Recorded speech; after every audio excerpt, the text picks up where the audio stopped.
The more I can teach people to do this, the more it's going to increase the awareness of the need for preservation of these dark skies. When you fall in love with this genre of photography, you fall in love with the night sky, and you want to keep it that way.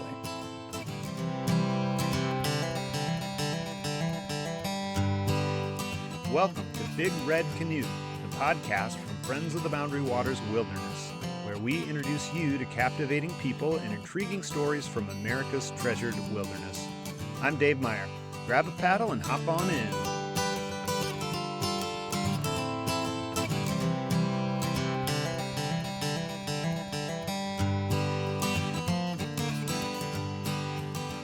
So today's program is part of Boreal Stargazing Week, which is the celebration of Minnesota's dark sky parks, Voyageurs National Park, and the Boundary Waters Canoe Area Wilderness. And this special week features free community and education events across Minnesota and online, bringing people together from all over the country to appreciate and protect our night skies. So this year's theme is Dark Skies and Nocturnal Animals, and it highlights how natural darkness benefits us all. Dark skies improve human health by supporting restful sleep and natural rhythms, protect wildlife behaviors like migration and reproduction, and reduce energy waste. They also connect us to indigenous cultural traditions and draw visitors from around the world to experience their beauty. So here in Minnesota, we're fortunate to have more acreage of pristine dark sky than the rest of the eastern United States combined. Voyageurs National Park, the Boundary Waters Canoe Area Wilderness, and Quetico Provincial Park combine to create one of the largest dark sky regions in the world and offer an extraordinary opportunity to connect with the wonders above. Boreal Stargazing Week is made possible by Voyageurs Conservancy, Friends of the Boundary Waters Wilderness, Starry Skies North, Voyageurs National Park, Superior National Forest, Expeditions in Education, the Bell Museum, among other partners. That is a big bunch of partners, and it's been great to get everybody on the same page around this and talk about our dark skies. Today we're going to look at what's possible when we step away from city lights and into the wilderness to photograph the night sky.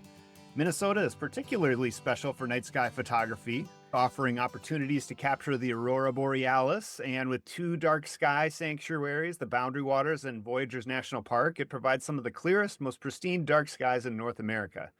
And I'm excited to be joined on the podcast today by photographer Marc Rassel, whose Milky Way photography has been featured in renowned publications and national juried shows across the United States. So whether you're just getting started with night photography or you're looking to refine your technique, Marc should have a few insights from time spent chasing dark skies. So thanks for joining us today, Marc. Yeah, thanks for having me, Dave. So in addition to astrophotographer, you've also described yourself as a space nerd. What does that mean exactly? Simply, it just means if it involves space, I'm interested. I mean, I love the stars, constellations, planets, nebulae, galaxies, scientific missions, you name it. Admittedly, some of the math and the theoretical physics, all that stuff gets a little bit above my pay grade. If the math looks like hieroglyphics, that's not for me. But I just love learning about it, following along the new discoveries, and honestly getting lost in just the contemplation of really how little we know about all of it. How does that feed into your photography? It informs it in a lot of ways, because I think this is a genre or a category of photography that is really highly technical in a lot of ways. So having that interest in the science behind things, I think, really helps with it.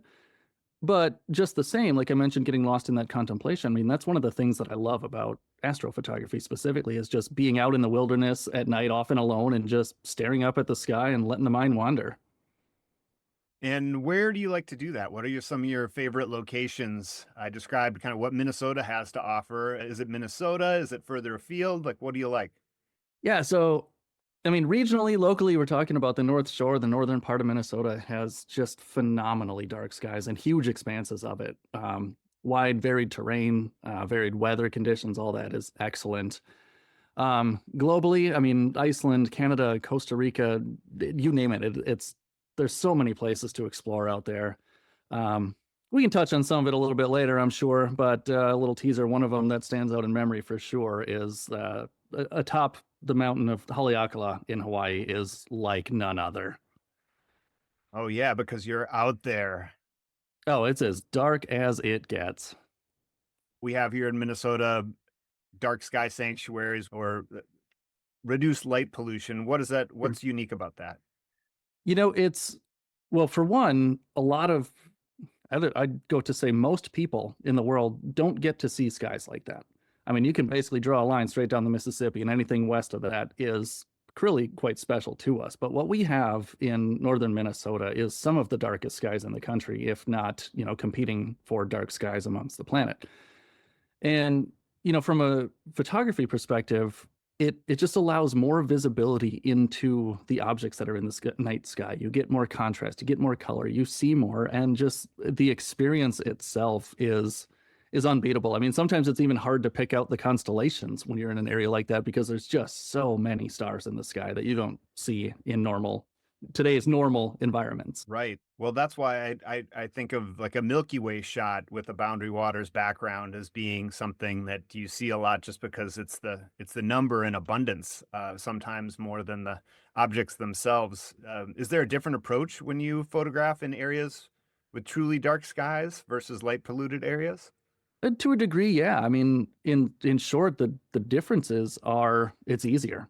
Um, you don't need the best lens, you don't need the best camera. You just have more visibility on these things that are out there, and in a lot of ways, it's more beginner friendly, save for the absolute darkness of being in the wilderness. That's another topic. But from the photography perspective, it just opens the door to so many more opportunities. Yeah, well, what kind of approach could a beginner take if they're wanting to just get into this, get out there and get some neat shots? Can they even do that with their camera phone? Yeah, and that's a cool thing nowadays. A lot of newer camera phones. I mean, it's still limited technology, but a lot of the newer phones, particularly if it has a night mode on it. I mean, you can even get images of the Milky Way in a dark area like this by hand holding the phone in that mode. Now, I'd recommend at least putting it on a tripod or a rock or something stable. Try to get 30 seconds out of it. Just a cell phone alone is going to take some phenomenal images and show you what's out there when you're in an environment like this. And I think, to me, that's one of the great things is it allows pretty much anybody to start down this path to see what's possible. And I tell you what, when the first time you see a celestial object like that show up on the back of your screen, I'm biased, of course, but it's exciting. It changes things. It really motivates you to want more. Sticking with the phones here and kind of beginner level, what do phones offer in terms of photography? I feel like when I'm out there, sometimes I notice that there's like probably an anti-shake mechanism, and I've noticed that the aurora seem to show up a little bit better than they do with the naked eye. Oh, absolutely. I mean, especially if we're talking about aurora, which is, inherently a lot brighter than just the night sky itself. Cell phones are a phenomenal tool for that. I mean, to be honest, I use a cell phone half the time if I'm out aurora chasing, just as a way to hold that up to the sky and see, like, is that a faint glow forming? And when you look through a phone, the colors and everything is just so much more vivid than we can see with the naked eye. So, basic shots on a simple camera phone for aurora is unbelievable nowadays. Yeah, I'll just use my phone to if I'm looking at the sky and saying like, "Is that aurora?" I'm not quite Yep, sure, exactly. and then all of a sudden the phone, you look at it and it's like, "Oh yeah, Oh yeah. that's what I'm seeing here." So right now it's winter, and we're actually celebrating a kind of an educational gathering of different nonprofit organizations, and we're calling it Boreal Stargazing Week. And that is just a celebration of the night skies here and a way that we're able to with other organizations to bring it into classrooms. And so we're celebrating the dark skies, we're celebrating winter. And I'm just wondering for you, does winter help with the photography? Are there specific attributes of winter that are good for night skies? And then, ideally, what weather conditions do you look for when you're planning a night sky shoot? Yeah, so it means a number of things here. I'll kind of try to break this down a little bit from the different pieces of that question.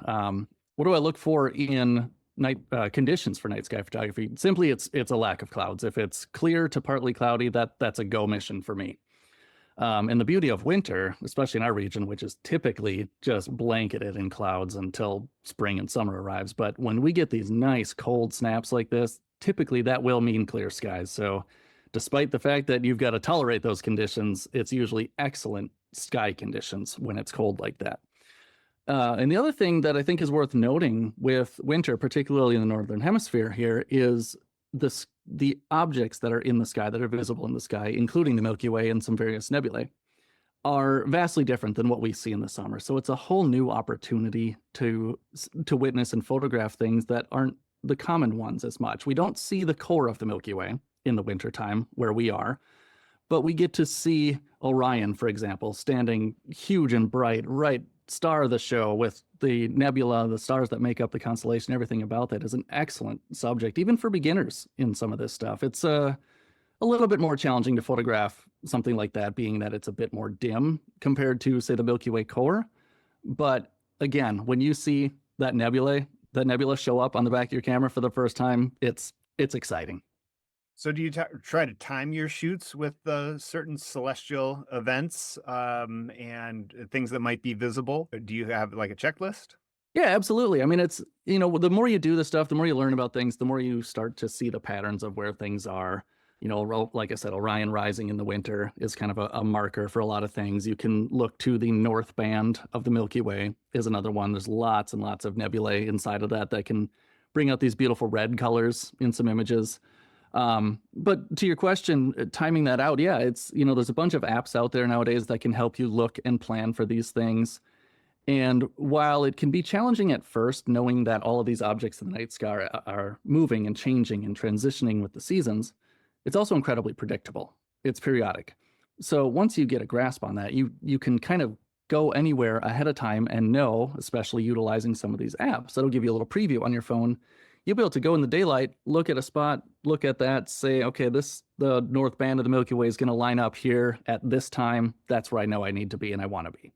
So it's really quite cool that we have these tools nowadays to help with that. What kind of things do you need to prepare for an overnight shoot? When you're getting out there a little bit further from the city lights, are there things that you need to stay safe, stay warm? What kind of stuff do you feel like you have to have with you? Yeah, so I mean, aside from, the basics of your cold weather clothing, your camera gear, things like that, I always recommend, especially when we're dealing with cold temperatures like this, I'll always have in my pack a couple of things. Coffee, that's just, for Right. mental health, if nothing else. Right. You got to stay up. But no, in all seriousness, I'll always have a small first aid kit with me just in case. I'll have a space blanket, again, just in case to keep warm, spend a night if need be. Always be aware of how far you are from a vehicle, even if the vehicle can't start. That's a big deal to have some shelter if need be. So you want to have plans to be able to get back to that. But for me, the most important thing, especially when I'm out solo, is carrying a GPS signaling device like a Garmin InReach. I carry an InReach Mini that, literally at the push of a button, search and rescue can be communicated with if necessary. And I think that's very critical to just be aware of that. In addition to some of the basics of, letting somebody else know your plans, your travel plans, where you'll be and when you'll be in communication, so that if that does not happen, they know something's probably wrong and to send help. Have you ever gotten in a sticky situation? Not too bad personally, no. I mean, there's been some moments where weather has changed, things have changed from plans, but with their proper preparation and planning, there hasn't been anything that's been too terrible. As far as photography goes, what gear do you usually pack? So I'll pack way too much stuff, to be honest, but what's necessary? I mean, camera, lens, tripod. That's the minimum. If you're going to take things a little bit further, I'll always have a chemical hand warmer, those little air activated ones in my pocket, and a rubber band, which might sound a little bit silly, but when we're dealing with these cold temperatures, we run the risk, if there's enough humidity, of getting frost on the lens throughout the night. But simply putting that hand warmer around the lens, hold it on with a rubber band, it'll keep it warm enough to keep the frost off. That's easy. And then beyond that, I just try to think in terms of comfort. If I'm going to be out in the wilderness somewhere and I'm doing a long shoot, spending a couple hours with this, bring a nice warm coat, something to sit on in the snow, some coffee, hot chocolate, whatever, snacks, to just make my own little comfort zone, right? To hang out in and just enjoy the night. Do you try to stay by the car? Do you snowshoe? Like, how do you get to a location? Yeah, it depends on where I'm shooting. I mean, I think shooting and weather, when we're dealing with these temperatures, when it's hitting -20, -25, I'll try to stay near the car. I don't think there's any reason for unnecessary risk with that. And quite honestly, it can get kind of miserable if you're too far out from that. But if the weather's a little bit more favorable, yeah, I mean, hiking, snowshoeing, whatever it takes to get to it, it's just always balancing this risk reward, right? If I'm just going for a simple image, a nice night out, there's no reason to go super far out and increase the risk too high. Just have a pack that kind of fits everything. Oh yeah, nice big backpack. Fully loaded, it's probably 40, 50 pounds at times with all of the camera gear, but that's excessive. I bring too many lenses, too many cameras, too many of everything. But yeah, I mean, it's just try to get it all in one pack and it's all there with you. Do you have a certain kind of lighting that you would take with you so that like I'm thinking of a red light or something so your eyes don't get washed out by a bright LED or Yeah, absolutely. So, and I'm glad you bring that up because I think that that's worth talking about. It's lighting is an area of a bunch of concern, and often people just don't know some of the stuff, be it etiquette or consequences and so on. So yeah, you're right. As you said, a red light is very important for moving around. Typically, once I'm to a location is when I'll start to use the red light. Hiking with just the red light, especially if there's no one else around, is again just a slightly increased risk that I might step on something wrong, twist an ankle, whatever. So I'll use white light for that. But when you get to location and use the red, it helps, keep your eyes to adjust to the dark. If there are others around, it's less interfering to them. And also, there's the whole topic of supplemental lighting and unnatural lighting when you're out in these spaces, and that in itself is a big discussion.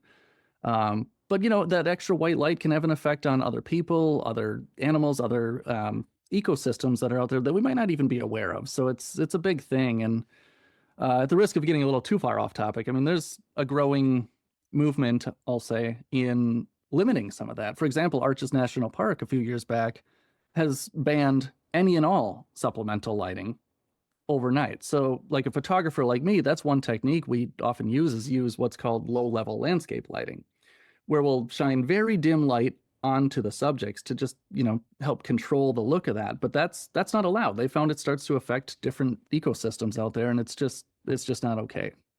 I'm becoming aware a little bit more of some leave no trace ideas of people traveling to the boundary waters. And just like when I'm on a canoe trip, for example, in the summer, I try to limit the amount of sound or the level of speaking so that I'm not disturbing people who might be right across the lake from me because sound travels. And I think light is similar. If you had a campsite nearby you that's just shining a huge light, they might be impacting your experience and the impacting the experience of the wilderness around them as well. So I think that that's something that we can and should become more aware of to minimize. Yeah, absolutely. It's, in conservation, from the perspective of controlling light pollution, we speak in terms of light trespass, and that's exactly what you're talking about. It's thinking of these things as light as an object that is trespassing into somebody else's wilderness experience, and we just need to be mindful of that. But at the same time, you're talking about, sometimes you want to use a little bit of lighting for composition. I'm just kind of thinking of the trees up against the what might be the night sky, and so how do you approach composition, and then how do you use lighting subtly within that? Sure. So there's a couple things in that. I used to personally, I've gotten away from it since, use a technique called light painting, where you can shine a bright flashlight or a headlamp across these distances and take a longer exposure to get the detail of, like you said, the far trees over a lake, right? I've since backed away from that because I find it too intrusive. I mean, the light you need for that is so bright for this, and you may not know what's out there beyond that. So alternatively, it takes a little bit more effort in editing in Photoshop, but you can just do a much, much longer exposure. I mean, sometimes upwards of 10, 12 minutes if it's really dark to get the detail in these trees, in those distant objects, and then take your exposures for the sky or closer foreground elements and blend that all together. That's completely unintrusive to do it that way. Alternatively, like I said, there's a method called low-level landscape lighting, where you take a small light, actually got one here, kind of like this. That's just a diffused little portable light for those that are looking at the video of this. Yeah. And essentially the idea is that you match the brightness of that light to the brightness of the starlight, which you can imagine is pretty minimal. So for most people, animals, passerbys, they're not even going to notice that this is out there, but the camera will pick that up. So I'll still utilize that technique in a lot of compositions. But for the most part, I just try to work with the light that's out there, which is typically a partial moon or starlight alone. How do you use that? Speaking of that light that you use, how do you get it to match the starlight? What's that process, or is it just kind of a feel, kind of a Yeah, I mean dialing it it's in? trial and error and experience, to be honest. Uh-huh, It's, uh-huh. I kind of know from doing it enough where to set this, but for the most part, it's make it about as dim as it can possibly get as a starting point and take your photo and just look at it. And you can kind of gauge if something's too bright or too hot. You either need to adjust the light or move it to a different position. What else are you looking for, as far as trees or things like that, that in your experience make for a good night sky photograph? Oh, that's a big question, Dave. So there's a lot of things that can make great composition, great night photographs, but for something that I often suggest, especially for some beginners getting into this, Yeah. is to look for what we call leading lines. It's going to be elements that form either a literal or an implied line that extend into the image. And that's going to guide the viewer into that. It's going to create this sense of depth. Often, in the case of a Milky Way photo, we'll try to get that line to line up with where the core of that Milky Way is coming. So it just pulls you straight into that subject. And again, for those that might be watching this on a video here, if I could, I'll share an image here of exactly that concept. So in this one, this was up in Scenic State Park.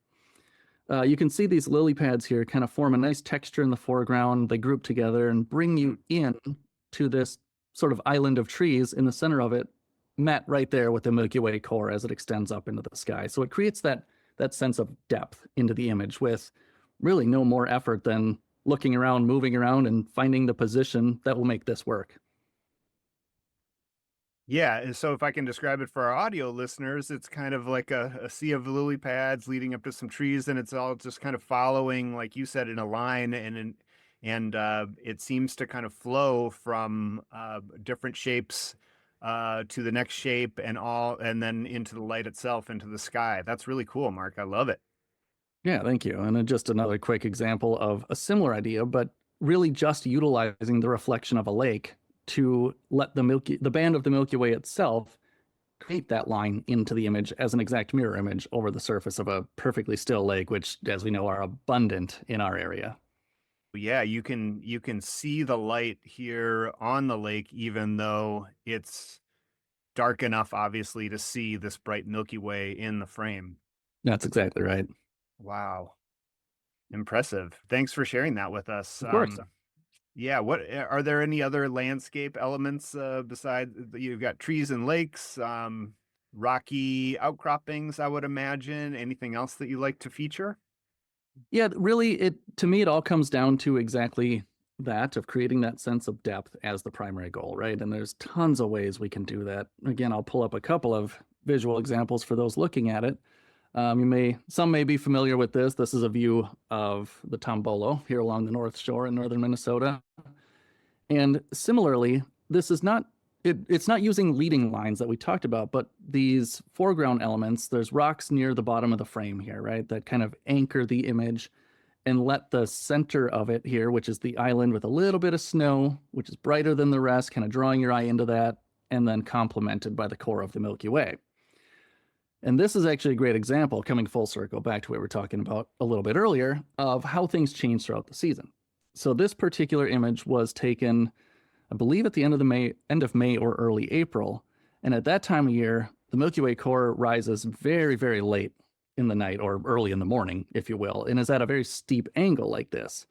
Whereas throughout the course of the summer, it's going to move both when it rises into earlier in the night. Its position in the sky will change, going from southeast to south to southwest throughout the summer and into fall. And the angle that we generally see it at will change pretty dramatically from this nice low angle we see in this image all the way up to near and just past vertical from our view here in the Northern Hemisphere. Right. In terms of boundary waters, I feel like that's what I see a lot of is kind of a straight line up out of the lake. But now that you point that out, it's remarkable to see this photograph where it's a lot lower angle. It does complement really well with the island. Yeah, so in a lot of ways, in terms of you're asking what makes a good image with this. It shares a lot of the same concepts with just general landscape photography, which, I mean, many of us around here are pretty familiar with that, given the landscapes that we have available to us. The difference is just mixing in these more dynamic elements of the night sky. So how much is this planned, and then how much is it improv when you get to a location where you kind of take in what's around you, take in the light conditions of that particular day or night, and turn that into an image? So for me, it's both. If I'm going to a location that I haven't been before, and photography is kind of a secondary thing to it, I'll just try to arrive in the daytime, look around, find some interesting things, use some of these apps like I had mentioned. Photo Pills specifically is a great one for anyone that wants to start exploring that. But use some of these to figure out where things will be positioned from a particular location and decide if I'm going to come back at night for that. On the flip side, like that image I was just showing you there along the North Shore, that was highly planned. Because it was purposeful. I knew that this was going to be a multiple hour shoot. It was a very complicated photograph using a star tracker and a bunch of different techniques with this, that I don't want to mess that up, right? Like that's a big time commitment. It's not often we get perfectly clear skies for hours on end over Lake Superior. So the planning for something like that's very important to me. But I think that's part of the fun of this is we have so many tools available to us nowadays that I could perfectly plan this shoot and never leave my living room. Well, yeah, I'm thinking with that one though. I mean, you probably have the plan in mind, but then are you just looking for the right weather? That's exactly right. Yeah. I mean, some of these you can plan 6 months, a year and a half in advance. And then all it comes down to is the night before of what's the weather going to give us. And if the weather's not favorable, that's it. You've got to get used to disappointment in this field. Do you have any memorable stories about any photographs that you've captured where something revealed itself? So yeah, there's two stories that often stand out. The first is a little bit short, and I'll share that quickly. It's kind of moderately embarrassing, to be honest, that it took this many years in life to learn the specific behavior of a beaver. So I was along a riverway, a small little pooling of water a while back and in the summer, and shooting down there by myself, pitch black, can't see anything, right? And I hear a little bit of splashing and moving, and that's not unusual. It gets your attention, but it's nothing strange. And then I hear, the classic slap of a beaver tail. I'm like, oh, this is cool. There's a beaver out there. That's pretty neat. It's doing its thing off to the side. And the next thing I know, it sounds like somebody threw a bowling ball over my head into the water, that big karoosh sound, right? And the water splashes up, hits my face. I don't see any of this and had no idea that beavers make that big of a splash. So I just hightailed it out of there until I, told some friends the next day, and they're telling me exactly what that was and laughing at me, and we'll move away from the rest of that. Freaky though. I mean, if you're out there by yourself. Oh, it can be, yeah. I mean, honestly, anytime you're out at night like this, it's an unknown sound from an animal like that. It's 100% certain this is your last day on Earth until you figure out what that animal is, right? But no, more seriously, one of my favorite stories of recent times, and I'll share an image with this that isn't necessary to those just listening. But this was an image taken up in Fairbanks, Alaska during a really powerful aurora display, March of 2023. May stand out in some memory as it reached all the way down to Minnesota. I know that. But the story goes I was hanging out in the hotel lobby the day of this and watching the space weather and realizing that tonight is absolutely going to be a phenomenal night, right? And so things are starting to get a little hectic. Everyone's stirring, and randomly this group of tourists happen to see some of the things we're working on and realize what we're doing. So they come ask some questions and mention that they had a tour booked for tomorrow night, and they're so excited. And long story short, I encourage them just do whatever they can, change that to tonight. Get out tonight. It's going to be the big one. And so all pandemonium ensues in this poor hotel lobby with people calling and canceling and trying to find a tour guide and maybe just a taxi to drop them off in the middle of nowhere, whatever it takes. So long story short, they got their tour booked and everybody went on their way. We went out with a group. I mean, hours and hours and hours of stunning auroral displays, a great night of photography. Get a little bit of sleep in the morning. Next morning, I'm in the same lobby, grabbing some coffee, trying to feel human again. and I hear this shriek behind me, and I'm like, "What is that?" I turn around and look, and it's one of the women from this group, and she's just running at me, arms wide open. Perfect stranger, gives me the biggest hug and thanks me for this, because to me, that's what a lot of this is about, is just getting people out to experience some of these things. And often photography is the vehicle for that. It's the excuse to get out and see the things that most people just never know of. That's what we're all doing here. I think there's a solitude aspect, but there's also a big community aspect to it, and that's a lot of what we do in our work too. So how do you share that knowledge with other photographers? I mean, I run workshops. I am happy to do speaking engagements, one-on-one communication, just random questions from strangers. I enjoy sharing the knowledge that I've gained from this. I think that there's no barrier. A lot of people will think, oh, you're giving away all the secrets and you're doing this and that and you're making it so everyone can compete. And to me, it's not a competition. And I mean, frankly, from that side, I could teach you every last detail of something, but the one thing I can't give you is experience, right? You're just going to have to go out and do it. So there's no harm in giving this. And to me, the more I can teach people to do this, the more it's going to get people out doing these things. And just by the nature of doing that, helping increase the awareness of the need for preservation of these dark skies. When you fall in love with this genre of photography, you fall in love with the night sky and you want to keep it that way. If somebody's just wanting to get started, how can beginners get going with this? What might be the next step? Honestly, YouTube. Go online, read some stuff, watch some videos, get some of the basics in place. If you have the resources, sign up for a workshop that's dedicated for teaching some of this stuff. But with a baseline knowledge of camera settings, how to plan your composition of, where the Milky Way or whatever you're shooting is going to be, it's a matter of just getting out there and doing it. And my best piece of advice that I was given a while back, and it really stuck with me, is to just fail as fast as you possibly can. Get that part out of the way, because it's a very technical genre, but just grab your gear, get out there, give it a shot, learn from your mistakes, and ultimately just enjoy a night under the stars. That's what it's all about. What impact does light pollution have on your work, and what are the ways that people, as they get into this more, might be able to get engaged with that? Sure. So kind of two parts to that. The impact of it is pretty significant. And I've seen that, a lot of people talk in turn or ask questions of how has this progressed over your career of doing this. But let's narrow that window. Let's talk in terms of a 5-year transition. There's Yeah. one particular spot that comes to mind that's up along the North Shore where I've visited the spot many times and I've photographed there a number of times. It's nothing particularly amazing, but regardless, 5 years ago there was some light pollution. There's a little town below, right? You can see some of this stuff, and now I go back to the same spot, and comparing those two is dramatic. And the biggest change that I see is a little bit of growth in the amount of light, but honestly, it's the type of light that's changed so much. We've gotten away from some of the yellow, the incandescent, the high pressure sodium lights in favor of long lasting LEDs, right? And those LEDs are typically exceptionally bright and that powerful white, bluish colored light. And that's about the worst thing that we can do with this.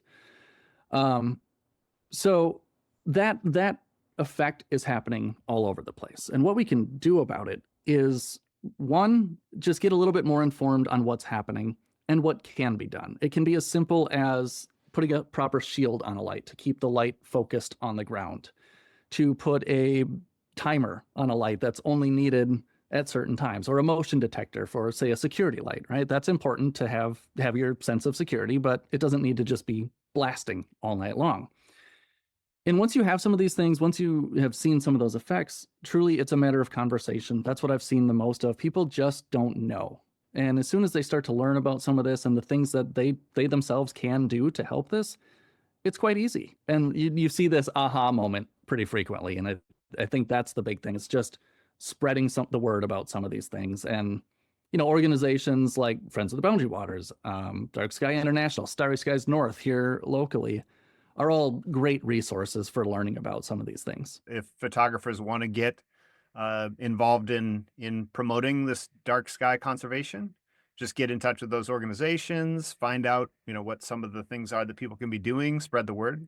Yeah, absolutely. Get involved with the organization. If you've got time to volunteer in any capacity, I mean, that's the best way to do it, is to just strengthen the efforts by numbers of consolidation and just get out there and make a difference. I mean, it's already happening. It's just a matter of growing that and spreading this.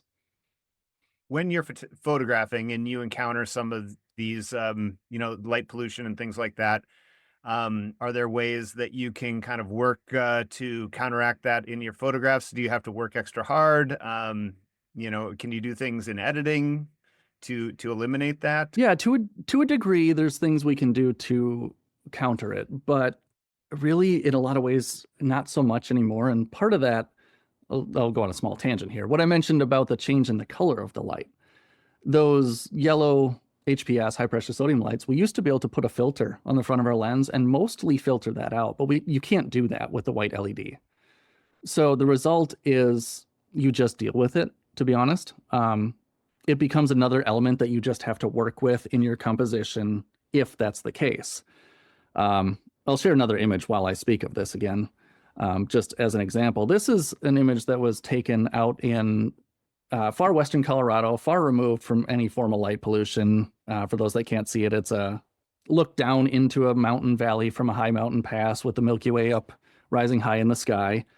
We see the light of a car driving through this valley in a trail and quite a bit of glow from light pollution off in the distance. And there's almost nothing I can do about fixing this other than just work with it. Now, this is a very mild case of light pollution from a smaller community reflecting off of clouds, which is, makes everything appear brighter. But the worst effects of light pollution like this, if I'm near or in a larger city, I can't photograph the night sky. Period. Not without special filters and a bunch of different techniques, but like you see with the Milky Way here, it's just not going to happen. And that's, Yep. I mean, to me, that's one of the saddest things that there is we're just taking away that night sky when we don't have to. Yeah. Yeah. I live in South Minneapolis myself, and I feel like I'm lucky to even see a few stars. But then when I'm near the Boundary Waters or Lake Superior or things like that, I appreciate them all the more. And so just taking those opportunities when we have them to go get out there and appreciate them. So if you heard there was going to be some kind of a celestial event, like how far would you go? Would you get in the car and do you get out there for a media shower or something like that? Oh yeah, if the weather conditions look like they're going to cooperate, I'll go out to shoot a meteor shower, regularly chasing aurora just because I love that so much. But will I travel for an event like this? Will I drive 12 hours plus one way down to Illinois to watch and photograph a total solar eclipse, turn around and go right back home? Absolutely, I will. And I mean, to be honest, again, a tangent there. If you have the opportunity to see a total solar eclipse and you have not put that on your list, make it happen. It is the single most mind-blowing celestial event that there is, in my opinion, of course. And then, if it's cloudy, then what do you do? Go to the coffee shop? Pretty much. Remember what I said earlier about go to the movie? Get used to disappointment if you're going to participate in this kind of hobby. And I mean that in all seriousness. It's just, that's the nature of it. You can't control the weather and it can change on a dime. Well, and just like fishing, you're kind of going for something, and then if you don't get it, enjoy what's around you, and try to appreciate that, especially if you're getting out into into the woods a little bit. Yeah, absolutely. I mean, enjoy your time out there. Otherwise, why are we doing this? So I've got a little speed round here of All right. questions. I'm trying to think of a name. I called it mosquito bites. So let's go with little questions here. The mosquito bites. What are your favorite celestial objects or events to photograph? Yeah, total solar eclipse, hands down. Okay. To be more fair, for something with more frequency, it's aurora. And what's the most challenging condition you've shot in? Most challenging condition. Honestly, extreme light pollution. The one that comes to mind is just outside of Old Town in Dubrovnik, Croatia. Phenomenally dark over the sea across from there, but in that city is outrageous light pollution just spewing out of the old town. What's your most essential piece of gear besides your camera? Coffee. and tripod. No, realistically, it's a good tripod, keeping the things nice and stable and sturdy. Dream location for night photography. The Atacama Desert and the Alma Observatory Atacama, where's that? and Chile. And Alma Observatory? Right there inside, it's in the desert there at high elevation. Oh, I see. Have you ever been there? I have not. That's a bucket list item. We'll try to make it happen, but the observatory, they don't really let the public visit overnight, so that's unlikely to happen. But the Atacama Desert is easily accessible. And what's the best location you've actually been for night photography? I would say it's what I mentioned earlier, up on top of Haleakala. That's right. You did mention that earlier. I mean, I was there in June, and I mean, I froze my butt off overnight. I brought a puffer coat and everything too, but was still severely underdressed for those conditions, which you just don't think of in a place like Hawaii, right? So, along those lines, what's the most common mistake beginners make with this type of photography? Honestly, missing focus. It's more challenging than I think you'd realize to get these pinpoint stars in pinpoint focus.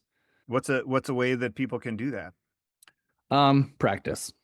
First and foremost is practice. There's various techniques. If your camera has the LCD screen that you can zoom in on a live view, absolutely do that. Make the stars as big as you can. And then you're just kind of rocking your focus ring on your lens back and forth. The star's going to get bigger and smaller as you do this, and you just want to try to get it as small as it can be. That's how you know it's in focus. Alternatively, I don't have one in front of me. There are filters you can put on the front of lenses now. It's kind of a version of what's called a Batinov mask, that when you have that on and you point your camera at a bright star, it makes these 3 distinct diffraction spikes that stick out from either side of the star. And as you're changing the focus, the one in the spike in the center will move in between sort of this V of the other two. And when it's dead center, you know that it's dead on in focus. So it takes a bit of that difficulty away utilizing something like that, especially if you've just graduated into bifocals like some of us. Right, me too. Is there ever room for autofocus in this world? Short answer, no. In night photography, don't do autofocus. There are some reasons why you may for focusing on the landscape in front of you, but as far as autofocus on stars, we're just not quite there yet. What have you got in the future? What projects are you excited about? Some of the biggest thing, or some of the things that have me most excited right now is spring of 2026. My wife and I are going to be doing a fair amount of travel, a bunch of it in the Southern Hemisphere. Exact locations, I don't know yet. Patagonia, Australia, probably some others along the way. But just seeing and shooting the Southern Hemisphere has me pretty excited. Everything's upside down and backwards. There's a couple nebulae that we just can't see in the Northern Hemisphere. So I'm pretty excited to see how that thing all develops. Wrapping up here, how has night photography changed your perspective on nature and conservation? I think what I'm about to say is going to sound more negative than I intend. But what I've found is it's really shown me in a lot of ways how insignificant we really are from a cosmic perspective, right? But at the exact same time, we are incredibly significant, and the actions that we do and the impacts that we have on a more micro scale are massive, right? Even the smallest little things. So just seeing how quickly humans have and can affect change with regard to light pollution specifically has made it like exceptionally clear to me just how easily we can have these major impacts in our environments, both positively and negatively. So obviously I try to focus more on the side of what can we do to positively affect change here. But, spending a lot of time just zoning out, looking at the stars and thinking about it, this is kind of where you land on things, that these micro scales really matter. Well, thank you for that. I think people should zone out and focus on those things, and also Absolutely. get outside and give it a try. So thank you, Marc, for joining us on this podcast today. Good luck with your work. Speaking of that, where can people find your work and how can they connect with you? Yeah. Well, again, thanks for having me. Best bet is to either find me on social medias, Facebook or Instagram at Marc Rassel Photo, or my website, marcrasselphoto.com, has all the information you could ever need to get a hold of me. And in all seriousness, if this is something of interest to you, feel free to drop me a question, a comment, or whatever. Just reach out. I'm happy to nerd out with anybody about these topics. All right. Well, we'll provide the links in the show notes here, Great. and thank you again for joining us. Thank you very much. It's fun. And thank you, everyone, for listening. If you enjoyed the show, please share it with a friend and leave us a rating wherever you get your podcasts. We'll be covering a wide range of recreational topics this season, and we'll meet some great personalities from the BWCA along the way, so be sure to subscribe so you don't miss a thing. And to become a member and support the Friends, visit friends-bwca.org. Big Red Canoe is a presentation of Friends of the Boundary Waters Wilderness. Original music by Surge and the Swell. I'm Dave Meyer, and we'll see you next time on Big Red Canoe.